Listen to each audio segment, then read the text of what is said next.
Ya, kita sering berulang-ulang menyampaikan yang paling pokok itu sebenarnya apa? Yang paling pokok itu yang harus kita pahami adalah struktur candle itu. Struktur candlenya.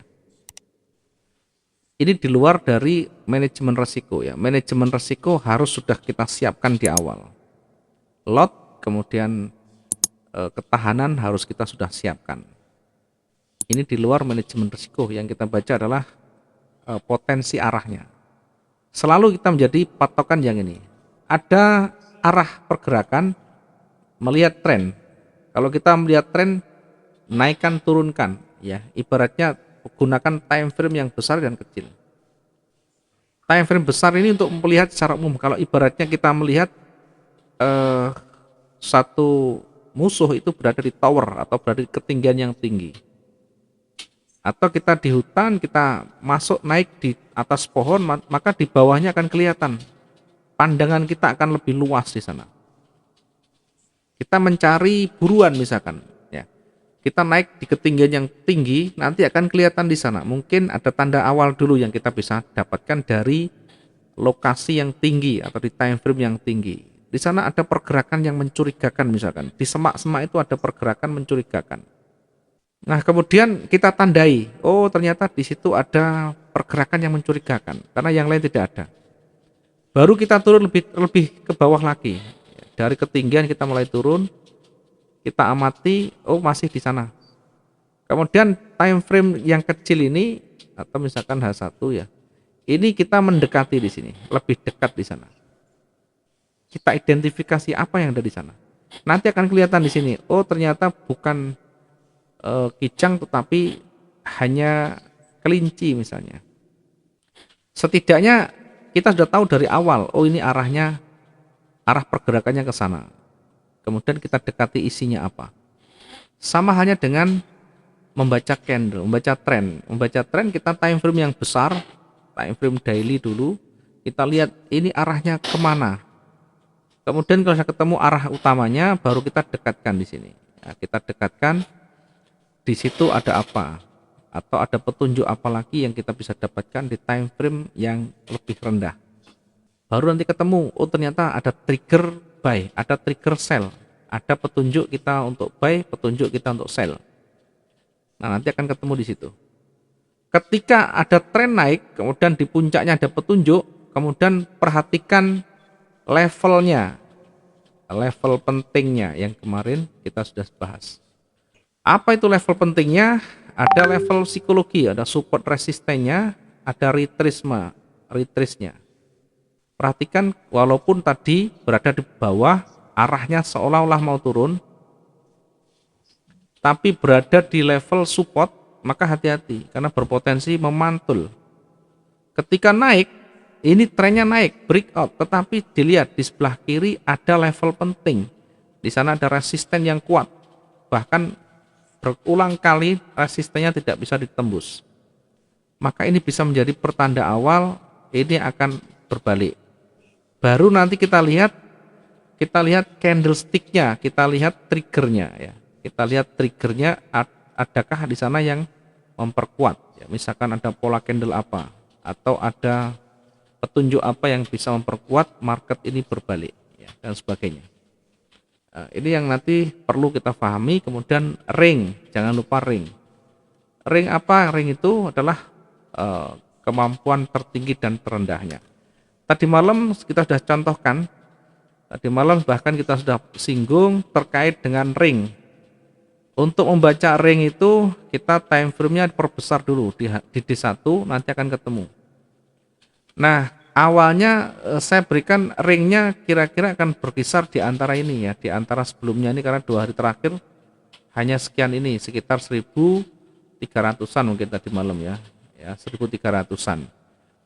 Kemudian sudah kita sampaikan, kalau ada berita atau mungkin ada news yang berdampak besar, kemudian yang ring ini dilewati, ring sebelumnya dilewati, maka gunakan ring yang lebih tinggi. Dari sekian candle ini, yang lebih tinggi adalah ini. Maka ini yang menjadi ukuran berikutnya.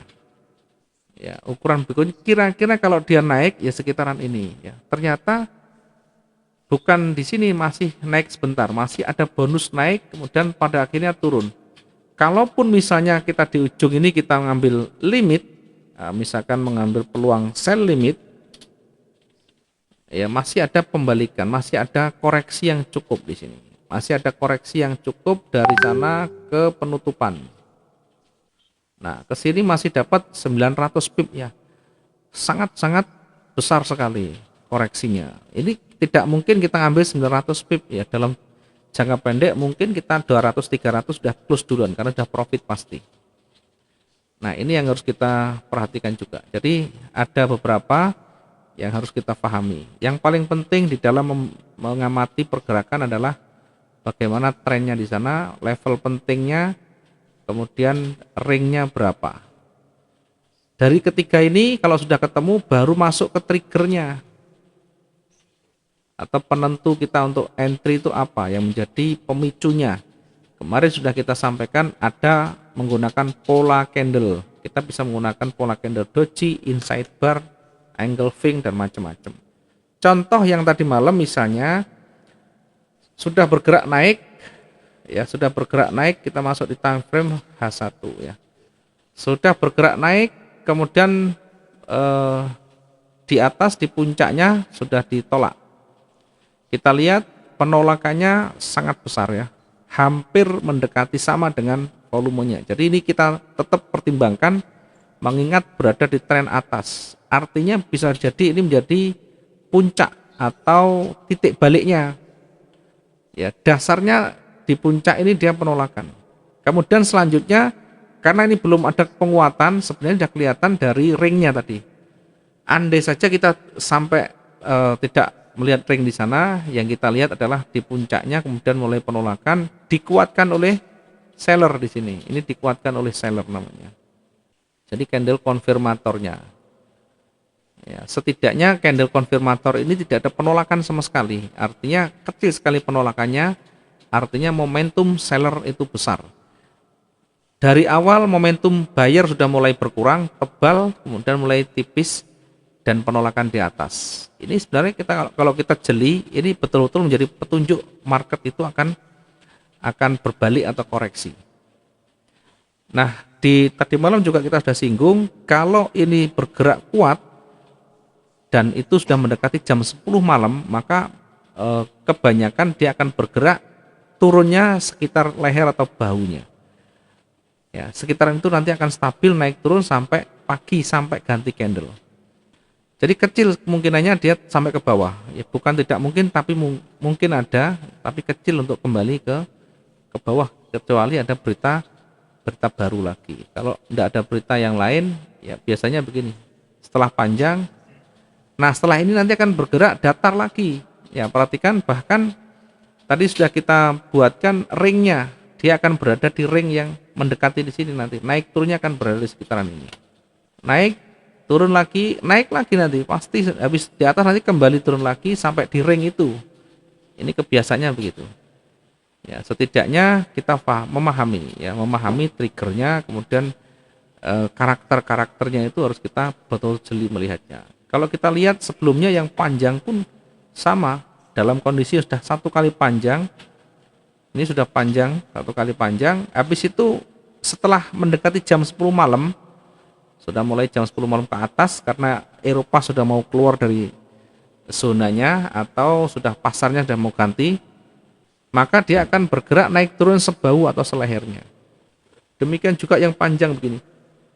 Perhatikan dua kali panjang, habis itu akan bergerak datar. Artinya tidak sampai ditutup di atasnya. Kemudian yang ini juga begitu. Perhatikan ketika sudah panjang, dua kali panjang bahkan, maka dia akan bergeraknya sebahu atau selehernya. Habis itu datar, habis ini datar.